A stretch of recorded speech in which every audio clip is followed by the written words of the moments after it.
Hi guys, అందరికీ నమస్తే. ఈరోజు ఈ వీడియోలో వచ్చేసి అమెరికాలో ఇజాలీ ఘోష్ నుంచి ఒక అమ్మాయి వచ్చేసి తనకు తానే తన కన్న తల్లిని వచ్చేసి కత్తితంటే 150 సార్లు పొడిచి తన కన్న తల్లిని చంపడమే జరిగింది. దాని గురించి ఫుల్ డీటెయిల్స్ వీడియోలో మాట్లాడుకుందాం. అలాగే మన ఛానల్ కింద కొత్తగా వస్తే లైక్ చేసి అలాగే సబ్స్క్రైబ్ చేసి మాత్రం మర్చిపోకుండా. ఈ అమ్మాయి పేరు వచ్చేసి ఇజాబెల్ ఘోష్. ఈ అమ్మాయి ఇప్పుడు కూడా ప్రెసెంట్ వచ్చేసి మెంటల్ హాస్పిటల్ అడ్మిట్ అవ్వడం జరిగింది అనమాట. ఆ మెంటల్ హాస్పిటల్కి అడ్మిట్ అవ్వడానికి కారణం ఏంది మీకు తెలియాలంటే ముందు ఈ వీడియో ఒకటి ప్లే చేస్తా, ముందు ఈ వీడియో చూసేయండి.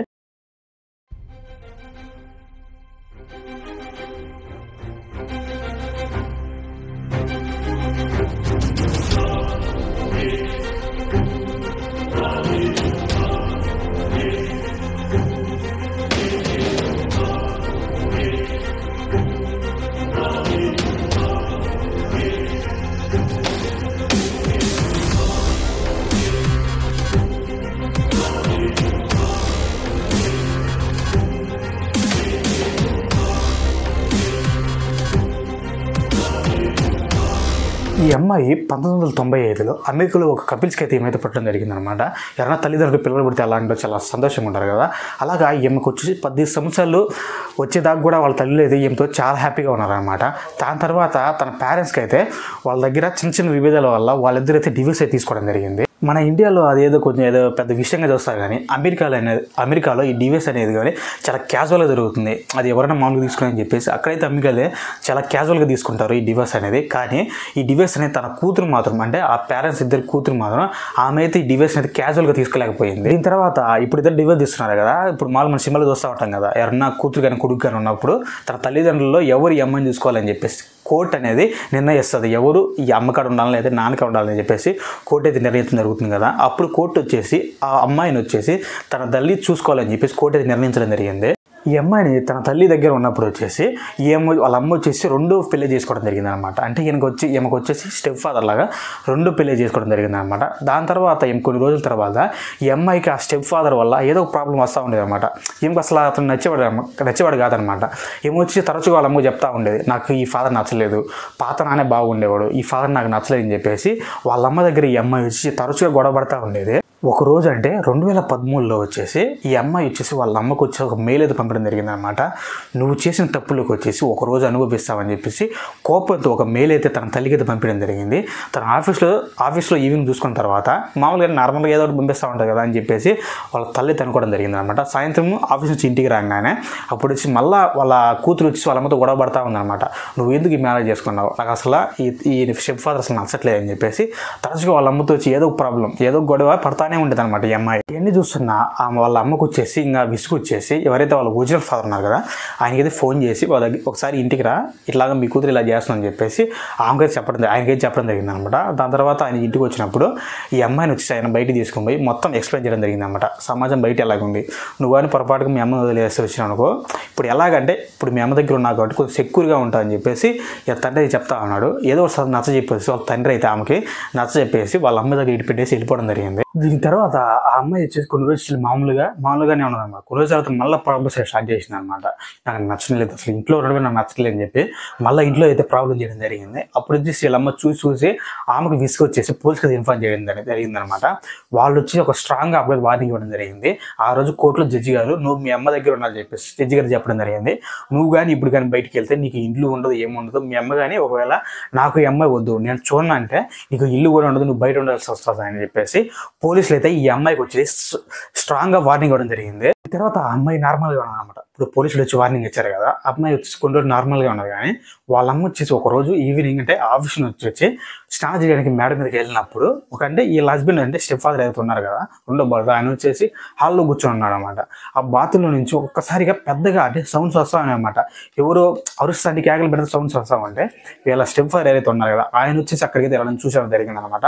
అప్పుడు ఆ బాత్రూమ్ నుంచి సౌండ్స్ వస్తానే ఉంటాయి, కత్తితో ఎవరైతే దాడి చేసి ఎలా సౌండ్స్ వస్తాయో అలాగే సౌండ్స్ వస్తున్నాయి. ఏమలాగని అరుస్తా ఉందన్నమాట, కాపాడండి, హెల్ప్ మీ అని చెప్పేసి అరుస్తా ఉంటే అప్పుడు నేను తలుపు తీయడానికి కూడా ఏ తలుపు లాక్ చేసుకున్నారు కదా, తలుపు అయితే ఆమె లోపల తడతా ఉంది. ఆ తలుపు నుండి అంటే చివరిలో తలుపు ఉంటాయి కదా, అక్కడ నుంచి బ్లడ్ అయితే కడతామని ఒక్కసారిగా ఆ అమ్మాయి వచ్చి డోర్ ఓపెన్ చేసుకుని ఒక కత్తి పట్టుకొని బయటికి తెరవడం జరిగింది. వాళ్ళ అమ్మను వచ్చేసి 150 సార్లు కత్తితో పొడిచి మరీ చంపింది. అలాగనే బేస్బాల్ ఉంటాయి కదా దాంట్లో కూడా కొట్టి ఆమె చెప్పడం జరిగింది అనమాట. ఇదంతా చూసినామంటే ఆమె కత్తి పట్టుకుని బాత్రూమ్ నుంచి బయటకు వస్తా ఉంటే వాళ్ళ రెండో నాన్న వచ్చి చూసి భయపడేసి ఆయన కూడా ఒక 2 అడుగులు వెనక్కి వేసేసి ఉన్నాడు అనమాట. అంటే దీని తర్వాత ఆయన వచ్చేసి ఒకలా బతుకుందని చెప్పేసి ఈమె చూడడం జరిగింది. కానీ అమ్మ నరికిన నరుకులకి ఆమె ఆల్రెడీ చనిపోవడం జరిగింది. ఏమొచ్చేసి ఆ ఇన్సిడెంట్ జరిగిన తర్వాత కత్తి పట్టుకుని అలాగని బయటికి వెళ్ళిపోయి కనపడకుండా వెళ్ళిపోవడం జరిగింది. ఈయనైతే ఉన్నాడు కదా వాళ్ళ హస్బెండ్, ఆయన పోలీసుకి ఇన్ఫార్మ్ చేసి వాళ్ళు వచ్చేసి చెక్ చేస్తే పోలీసులు వచ్చి చెక్ చేస్తే ఆల్రెడీ ఏమి చనిపోయిందని చేసి వాళ్ళైతే పోస్ట్ మార్టం రిపోర్ట్ చెప్పడం జరిగింది అనమాట. దీని తర్వాత చంపేసింది కదా ఆ అమ్మాయి వచ్చేసి కనపడకుండా వెళ్ళిపోయింది అనమాట.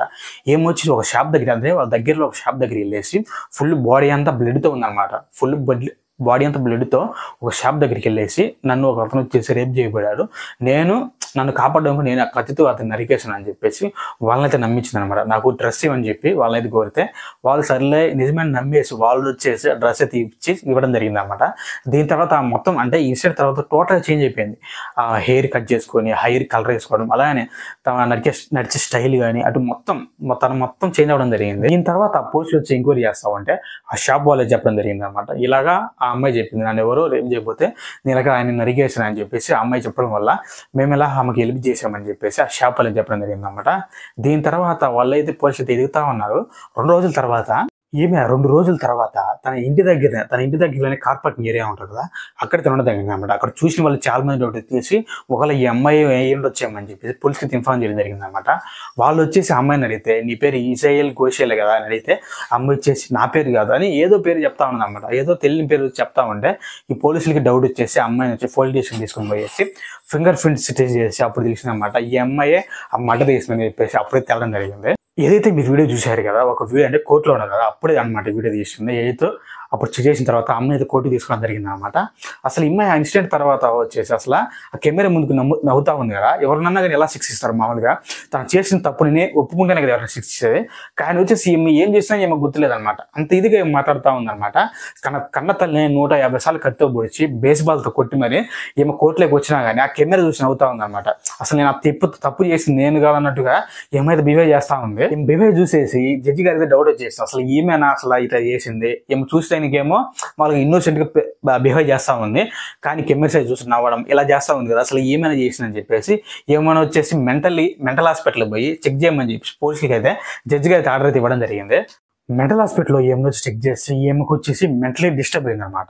ఏదైనా కానీ లేనిది ఉన్నట్టుగా, ఏదైనా జరగదు కూడా ఏమో జరిగినట్టుగా ఏమైతే ఊహించుకుంటా ఉంటుందని చెప్పేసి ఆ మెడికల్ రిపోర్ట్లో రావడం జరిగింది అనమాట. ఈమె దాదాపుగా 5 సంవత్సరాలు మెంటల్ హాస్పిటల్తో ఉండడం జరిగింది.